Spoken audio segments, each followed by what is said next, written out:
Hi friends, শুভ সন্ধ্যা সবাইকে।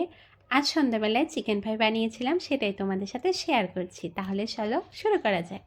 প্রথমেই আমি চিকেনটা ম্যারিনেট করে নেব। এখানে আমি আদা রসুন বাটা, মরিচের গুঁড়ো, গরম মশলা গুঁড়ো, সয়া সস আর পরিমাণ মতো লবণ দিয়ে চিকেনগুলো বেশ ভালো করে ম্যারিনেট করে রেখে দেবো। এখানে আমি চিকেনটা প্রায় আধ ঘন্টার মতো ম্যারিনেট করে রেখে দিয়েছিলাম। এবার একটা প্লেটে কিছুটা ময়দা আর একটু মরিচের গুঁড়ো নিয়ে নিচ্ছি, আর অন্য একটা বাটিতে নর্মাল জল নিয়ে নিলাম। এরপর চিকেনগুলো আমি ডাবল কোটিং করে নেব। তো সবগুলো চিকেন ডাবল কোটিং করা হয়ে গেছে। এবার লো হিটে চিকেন ফ্রাইগুলো ভালোভাবে ভেজে নেব। আমি বেশ কিছু সময় ধরে দুপাশে বেশ লালচে করে ভেজে নিয়েছি। তো বন্ধুরা, তোমরা কে কে চিকেন ফ্রাই খেতে পছন্দ করো কমেন্ট করে জানিও, আর আমার চিকেন ফ্রাইগুলো কেমন হলো সেটাও কমেন্ট করে জানিও। দেখতে কিন্তু দারুণ হয়েছে, আর খেতেও কিন্তু অসাধারণ হয়েছিল।